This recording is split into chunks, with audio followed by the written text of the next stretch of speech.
Yesus Kristus itu adalah Tuhan dan Allah yang menciptakan segala sesuatu, termasuk menciptakan manusia. Ya, saudara dan saya adalah ciptaan Tuhan Yesus Kristus. Jadi kalau ada manusia yang tidak mengaku Yesus Kristus adalah Allah, itu adalah manusia yang sesat, yang sudah disesatkan oleh logikanya yang juga sesat. Manusia yang sesat ini menyatakan bahwa Tuhan itu tidak mungkin menjadi manusia atau tidak bisa menjadi manusia. Kalau Tuhanmu tidak bisa menjadi manusia, berarti Tuhanmu itu adalah Tuhan yang kau ciptakan sendiri. Karena kalau Tuhan yang sejati, dialah yang menciptakan manusia dan dia pasti maha kuasa dan mampu melakukan apa saja termasuk menjadi manusia. Jadi jangan pernah menganggap bahwa Tuhan tidak bisa menjadi manusia. Tuhan yang tidak bisa menjadi manusia adalah Tuhan yang diciptakan oleh manusia itu sendiri, bukan Tuhan yang sejati yang menciptakan manusia itu sendiri. Shalom, bertemu lagi dengan saya di video channel Perjalanan Hidup. 2000 tahun yang lalu, dalam sejarah umat manusia, ada satu tokoh yang begitu terkenal, yaitu Yesus Kristus. Dalam kepercayaan Kristen, Yesus Kristus adalah Tuhan dan Allah itu sendiri. Di dalam Yohanes 1 ayat 14, di sana dikatakan firman itu telah menjadi manusia. Ya, yang kita tahu firman yang telah menjadi manusia itu kita kenal di dalam nama Yesus Kristus. Dalam Yohanes 1 ayat 1, firman itu adalah Allah. Berarti Allah itu menjadi manusia yang kita kenal di dalam nama Yesus Kristus. Allah itulah yang menjadikan segala sesuatu. Allah yang sama yang menciptakan segala sesuatu. Seperti yang tertulis dalam kitab Kejadian 1 ayat 1. Di sana dikatakan Allah menciptakan langit dan bumi. Ya, Allah di sana menggunakan kata Elohim. Elohim ini adalah kata jamak dari El. Ya, yang mana jamak ini menentukan berarti ada lebih dari satu. Tetapi yang mengherankan di sana digunakan kata bara, yaitu kata kerja tunggal yang artinya menciptakan, yang artinya ada tiga pribadi yang satu kesatuan menciptakan semesta alam dan segala isinya, menciptakan segala sesuatu. Itu adalah firman Roh Kudus dan Bapa itu sendiri yang dijelaskan dalam kitab Yohanes 1 tadi. Ya, jadi firman Tuhan yang kita kenal dari kitab Kejadian sampai kitab Wahyu itu telah menjelma menjadi manusia. Karena di dalam Perjanjian Lama Tuhan itu berfirman. Tuhan itu berfirman, dia selalu berfirman. Dan dalam Perjanjian Baru, firman itu telah menjadi manusia yang dicatat oleh sejarah manusia 2000 tahun yang lalu dikenal dengan nama Yesus Kristus. Dengan demikian, Yesus Kristus itu sudah ada jauh sebelum penciptaan itu ada. Ya, dalam Yohanes 17 ayat 5, mari kita baca bersama-sama. Yohanes 17 ayat 5, oleh sebab itu ya Bapa, permuliakanlah aku padamu sendiri dengan kemuliaan yang kumiliki di hadiratmu sebelum dunia ada. Dalam Yohanes 17 ayat 5 itu Yesus Kristus berdoa dan dia berkata kepada Bapa, permuliakanlah aku seperti kemuliaanku yang sudah ada sejak sebelum dunia ada. Artinya Yesus Kristus itu kekal. Makanya ketika dia menemui murid yang paling dikasihinya yaitu Yohanes dalam pengasingannya di Pulau Patmos, dalam kitab Wahyu, Tuhan Yesus Kristus mengatakan, akulah Alfa dan Omega. Mari kita baca dalam kitab Wahyu 1. Dalam Wahyu 1 ayat 7 di sana dikatakan, lihatlah, ia di sini adalah Yesus Kristus datang dengan awan-awan dan setiap mata akan melihat dia Yesus Kristus juga mereka yang telah menikam Yesus Kristus, dan semua bangsa di bumi akan meratapi Yesus Kristus. Ya, amin. Ayat ke-8. Aku, Yesus Kristus berkata, Aku adalah Alfa dan Omega, firman Tuhan Allah, yang ada dan yang sudah ada dan yang akan datang, yang Maha Kuasa. Pada Wahyu 1 ayat 8 tersebut, Tuhan Yesus Kristus berkata langsung kepada Yohanes yang sedang diasingkan di Pulau Patmos, Akulah Alfa dan Omega, akulah yang awal dan yang akhir. Artinya, Yesus Kristus ada sebelum segala sesuatu ada. Ya, karena dialah firman itu yang dijelaskan dalam Yohanes 1 ayat 14 tadi. Firman yang telah menjadi manusia. Yohanes 1 ayat 1 sampai 3, firman yang telah menciptakan segala sesuatunya. Dalam Kejadian 1 ayat 1, firman itulah yang menciptakan langit, bumi, dan segala isinya. Jadi, adalah satu kekeliruan, adalah satu kesesatan jika manusia yang diciptakan oleh firman itu menolak sang firman yang adalah Allah. Sang firman yang adalah Tuhan pencipta semesta alam. Sang firman yang akhirnya berinkarnasi menjadi manusia untuk menyelamatkan manusia ciptaannya. Karena kalau bukan firman itu menjadi manusia, manusia tidak akan pernah bisa selamat. Karena manusia sudah jatuh dalam dosa. Upah dosa adalah maut. Upah dosa adalah kematian kekal. Upah dosa adalah hukuman kekal. Jadi hanya manusia yang bisa menyelamatkan manusia. Tetapi manusia seperti apa? Manusia yang kudus, manusia yang suci, manusia yang tidak pernah melakukan dosa. Dan hanya Allah yang tidak pernah berdosa. Untuk itu Allah sendirilah yang harus menyelamatkan manusia dalam rupa manusia. Itulah dialah Yesus Kristus.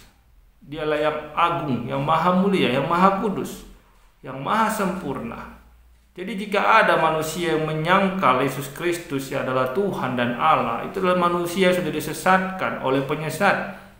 Ya, manusia sudah sesat dengan logikanya, di mana logikanya berkata, mana mungkin Tuhan menjadi manusia? Kenapa tidak mungkin? Bukankah Tuhan itu maha kuasa? Apa yang tidak bisa dia lakukan? Kalau Anda berkata, mana mungkin Tuhan menjadi manusia, berarti Tuhan yang Anda maksud itu adalah Tuhan ciptaan Anda sendiri. Bukan Tuhan yang sejati yang menciptakan Anda. Bukan Tuhan sejati yang menciptakan segala sesuatunya. Yang dikenal oleh Sang Firman. Yang dikenal dalam nama Yesus Kristus. Itulah dia.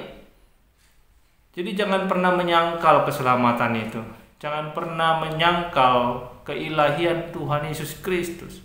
Dialah Sang Ilahi yang satu kesatuan dengan Bapa dan Roh Kudus, yang tak terpisahkan seperti yang tertulis dalam kitab Kejadian 1 ayat 1 tadi.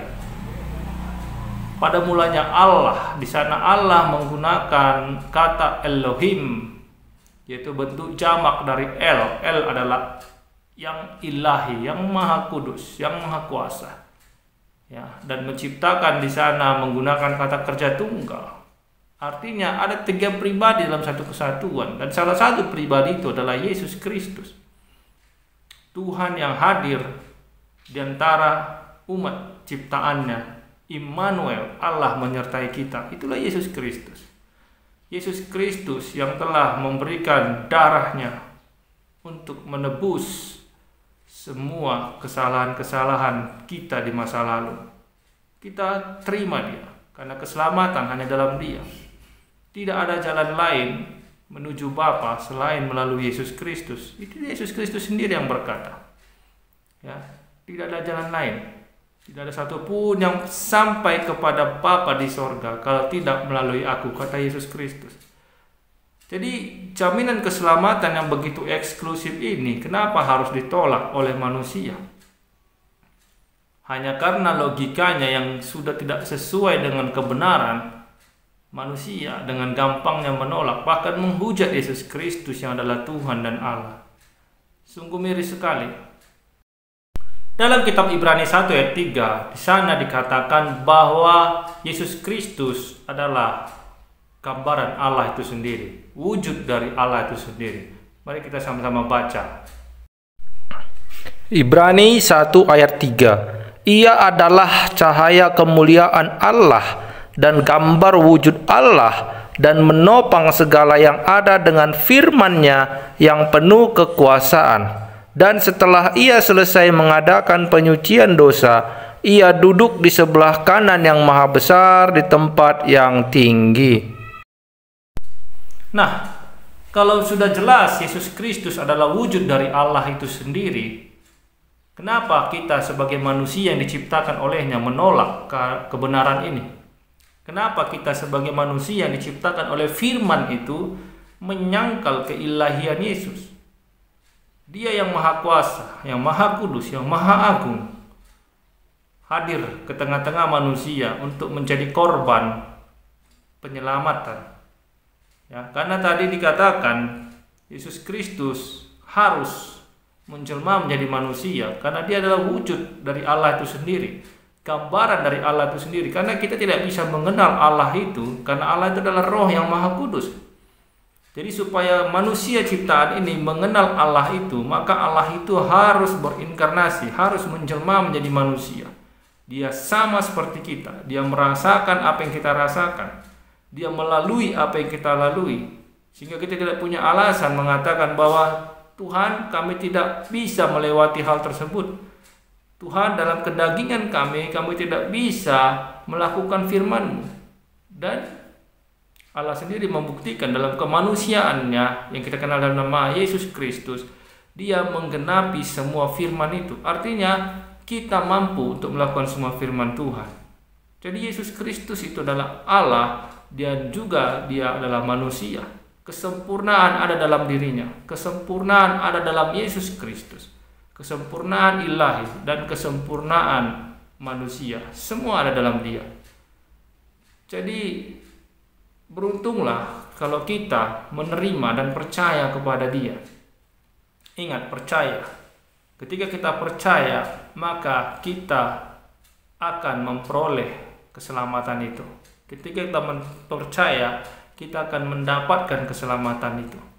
Percaya di sini bukan hanya mengaku di mulut, saudara, tetapi percaya di sini itu dengan kita melakukan kebenaran firman. Jangan ragukan sedikit pun. Jangan pernah meragukan keilahian Yesus Kristus. Jangan pernah meragukan bahwa dia adalah Allah itu sendiri. Allah yang hidup, Allah yang maha kuasa, Allah yang menciptakan segala sesuatu. Ya, di dalam Yesus Kristus. Dialah yang kekal itu. Dia yang maha kuasa itu. Makanya Yesus Kristus berkata, sebelum Abraham ada, aku sudah ada. Yang di sana dimaksudkan aku bukanlah kemanusiaannya, tetapi keilahiannya, kekekalannya. Dia kekal, dia ada jauh sebelum penciptaan ini ada. Dialah yang terutama. Makanya kita sebagai umat Kristen menyembah dia sebagai Tuhan, bukan karena kita yang mengangkat dia sebagai Tuhan, seperti tuduhan mereka-mereka yang sudah disesatkan itu. Ya, mereka yang sudah disesatkan itu berkata bahwa orang Kristen menuhankan Yesus, menobatkan Yesus menjadi Tuhan melalui konsili Nikea sekitar tahun 300-an. Itu bukan. Tetapi Yesus Kristus memang adalah Allah yang sejati, Allah yang sebenarnya, Allah yang maha kudus. Dia bukan ciptaan, dia bukan tercipta, tetapi dialah yang menciptakan. Dialah firman, di mana dalam perjanjian lama dia selalu hadir menemani seluruh umat manusia, ya, karena Allah itu menemani manusia melalui firman. Ingat, melalui firman. Dalam Kejadian 1, Tuhan menciptakan segala sesuatu juga melalui firman. Ketika Allah itu menemui Musa juga melalui firman. Ketika Allah itu menemui Abraham juga melalui firman. Dan semua tokoh-tokoh Alkitab menemui Allah itu melalui firman. Berarti firman itulah yang ada sejak awalnya. Dialah eksistensi Allah. Seperti dikatakan dalam kitab Ibrani tadi, dialah wujud dan gambaran Allah. Jangan ada keraguan sedikit pun, saudara. Jangan ada kejanggalan dalam hatimu. Bagaimana mungkin Allah itu menjadi manusia? Itu adalah penyesatan. Itu adalah satu ajaran atau doktrin yang diajarkan oleh sang penyesat. Siapakah penyesat itu? Ya dulu iblis. Iblis yang akan menerima kematian kekal. Dia ingin menggiring manusia sebanyak mungkin untuk menemaninya ke dalam kematian kekal. Jadi kita tidak boleh menerima hal tersebut. Kita sudah diselamatkan oleh Allah itu sendiri, oleh Yesus Kristus yang adalah firman yang menjadi manusia. Jadi saudaraku terkasih dalam Tuhan Yesus Kristus, teguhkan hatimu, teguhkan imanmu, percayalah bahwa jalanmu sudah benar, percayalah bahwa Yesus Kristus memanglah Allah yang sebenarnya, Allah yang sejati, Allah yang maha kudus, Allah yang maha sempurna, yang akan menyelamatkan kita untuk selama-lamanya. Sampai jumpa di video selanjutnya saudaraku. Tuhan Yesus Kristus memberkati kita semua. Amin.